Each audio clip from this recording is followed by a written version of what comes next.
नमस्ते दोस्तों। आज सुनिए पुरुष के भीतर का अहम।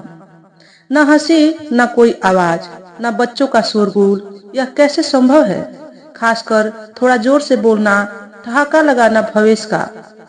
मेरे लिए आश्चर्य सा था, इसलिए कि बिन्नी के घर से आती आवाजों की आदी हो चुकी थी। इन दिनों खामोशी सी थी और जब मैं बालकनी में झांकने की कोशिश करती तो बिन्नी भी दिखती नजर नहीं आती।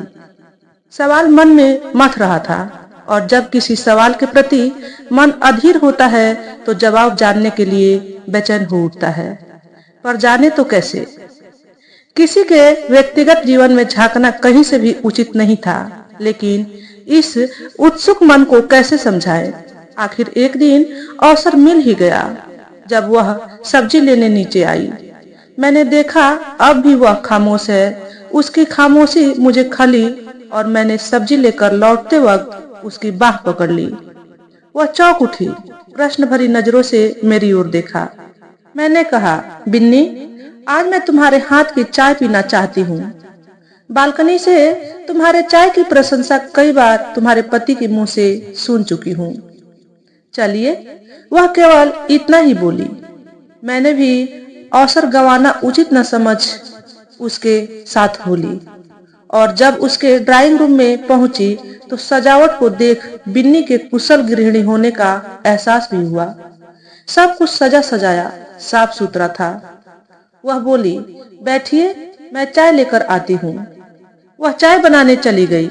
मैं सोफे पर बैठे टेबल पर रखी नारी अस्मिता हिंदी मैगजीन के पन्ने उलटने लगी, लेकिन पढ़ नहीं पाई। मन के कोने में छिपी उसकी अंतरंग स्थिति को जानने की उत्सुकता बार बार ताक झाक करने को प्रेरित कर रही थी। इसलिए मैं उठ खड़ी हुई और किचन की ओर बढ़ गई। बढ़ते हुए मैंने उसके बेडरूम की ओर देखा, जिसका दरवाजा खुला था। सुंदर सी चादर बेड पर, उससे सटा एक छोटा सा टेबल, टेबल पर एक लैंप और फिर बेड के बाईं ओर ड्रेसिंग टेबल। सभी कुछ सलीके से यह नारी का कौतूहल होता है, घरेलू रहन सहन देखने का। और मैं भी नारी ही थी। मैं आगे बढ़ गई। मुझे आते देख वह बोल उठी, आप क्यों चली आई? मैं तो आ ही रही थी। देख रही थी कि तुम कितनी अच्छी गृहिणी हो। इस बार वह मुस्कुराई, बोली, चाय के साथ कुछ लेंगी आप? नहीं नहीं, कुछ नहीं चाहिए। मैं वापस ड्राइंग रूम में आ गई। चाय की चुस्की के साथ मैंने पूछा, भवेश जी कहीं बाहर गए हैं क्या? उनकी आवाजें नहीं सुनाई देती इन दिनों? नहीं, वह यही हैं। ऑफिस का लोड कुछ ज्यादा हो गया है आजकल। सच बोल रही हो या कुछ और बात है? देखो बिन्नी, हम भी औरत ही हैं। किसी के घरेलू वातावरण को देख पति पत्नी के रिश्ते में आई अनबन का अंदाजा लग ही जाता है। सच तो यह है कि इधर कई दिनों से नोटिस कर रही हूँ कि घर का माहौल पहले जैसा नहीं है। न भवेश जी का ठहाका और न तुम्हारी खिलखिलाहट। जब भी आती है तो बच्चों को डांटने की आवाज, कभी तुम तो कभी भवेश जी। ऐसे में बच्चों पर बुरा प्रभाव पड़ सकता है। मैं तो कहूंगी कि यदि कोई बात है तो मुझसे शेयर कर सकती हो। मैं तुम्हारी बड़ी बहन की तरह हूँ। पड़ोस में रहने से क्या कोई रिश्ता नहीं बन सकता? उसकी आंखें भर आई। करीब जाकर उसकी पीठ सहलाने लगी। संतावना और मिठास मन के भीतर की कड़वाहट को बाहर ला देती है। वह भावुक हो चली। जो बांध था वह टूटकर फुहारा बन गया। उसने बतलाया, उसकी गृहस्थी वैसे तो खुशहाल है, पर आर्थिक तंगी सदा बनी रहती है। बच्चों का स्कूल, ट्यूशन आदि के साथ साथ कई ऐसे आवश्यक खर्च हैं जो समय पर पूरे नहीं हो पाते हैं, जिसका प्रभाव बच्चों पर मनोवैज्ञानिक रूप से पड़ता है। इसलिए मैं स्वयं जॉब करना चाहती हूँ। जॉब के लिए कई आवेदन भी दिए। बड़ी मुश्किल से एक कंपनी का ऑफर मिला, पर वे हैं कि मान ही नहीं रहे हैं।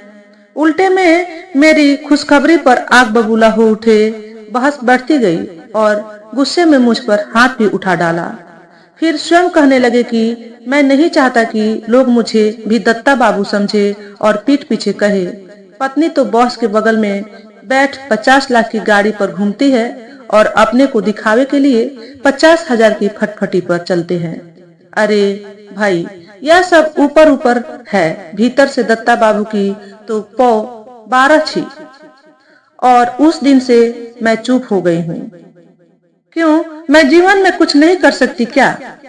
जॉब का अर्थ अस्तित्व को खो देना होता है। आप ही बोलो कल्पना दी। बोलते बोलते कंधे से लिपट कर रो पड़ी वह। मैंने उसे समझाया, पुरुष सदा अपने को समर्थवान समझता है, इसलिए वह नारी पर अपना अधिकार जमाने की कोशिश करता है। लेकिन तुम्हारी समस्या संशय में समाहित है। एक डर है जिसे मैं भवेश में देख रही हूँ। भवेश भी इसी समाज का है जिसमें दत्ता बाबू जैसे लोगों को देखा जाता है तथा दत्ता बाबू की पत्नी जैसी नारी को भी लोग देखते हैं।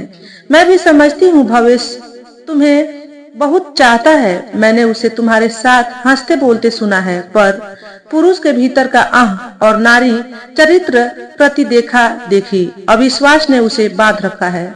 उसके भीतर में वह भय घर कर गया है जो नारी को स्वतंत्र देखना नहीं चाहता है। दूसरी ओर तुम्हारा हट उसके भय को और बढ़ावा दे रहा है, जिसका परिणाम आज तुम स्वयं भोग रही हो। पर मैं क्या करूं? एक तरफ उनकी आय, दूसरी तरफ बच्चों का भविष्य और फिर बढ़ती जा रही है कमर तोड़ महंगाई। ऐसे में क्या दोनों को कदम से कदम मिलाकर नहीं चलना चाहिए? चलना चाहिए, क्यों नहीं चलना चाहिए? लेकिन जब घर में शांति नहीं होगी तो कदम से कदम मिलाना कभी कभी नासुर बन जाता है। ऐसे में कोई दूसरा विकल्प ढूंढना चाहिए जिससे पुरुष का विश्वास भी बना रहे और हमारा मकसद भी पूरा हो जाए। मेरे विचार से तुम कुछ ट्यूशन वर्क कर लो, इसमें मैं भी तुम्हारी मदद कर दूंगी। बोलो, क्या कहती हो? वह कुछ नहीं बोली, पर मैंने उसके चेहरे के आत्मविश्वास की एक झलक देखी और कुछ दिनों बाद बच्चों का शोरगुल भी सुनाई दिया। भवेश का ठहाका भी और बिन्नी की खिलखिलाहट भी साफ संकेत था सुलह हो गई है। मन को शांति मिली। चलो अच्छा हुआ, बात आई गई हो गई। मैं भी भूल गई बिन्नी की बातों को। तभी अचानक एक दिन हंसते हुए बिन्नी मेरे घर आ धमकी। बोली, दीदी सड़क के मुहाने पर एक नया रेस्तरां खुला है, कल उसकी ओपनिंग है, ठीक 11 बजे आ जाइएगा। इसके बाद वह रुकी नहीं, भागती सी चली गई। उस वक्त वह 2 बच्चों की मां नहीं बल्कि उछलती कूदती बच्ची नजर आई। शायद उसके मन ने मुझे अपना मान लिया था, इसलिए अधिकार पूर्वक बोल भाग गई।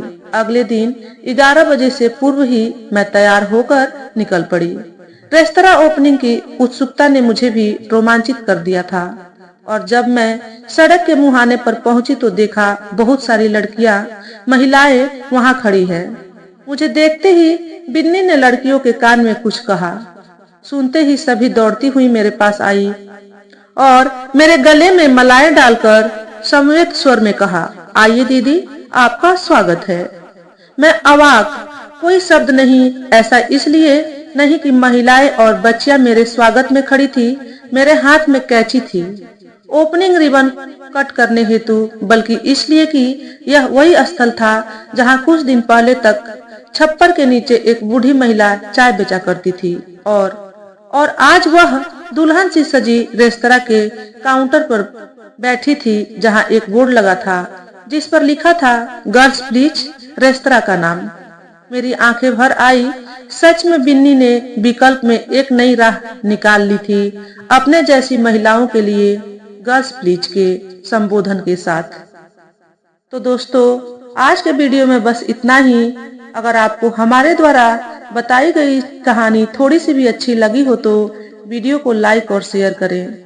चैनल पर पहली बार आए हो तो चैनल को सब्सक्राइब करके बेल नोटिफिकेशन को ऑल पर सेट कर लें, ताकि आपको ऐसे ही अच्छे वीडियो देखने को मिले।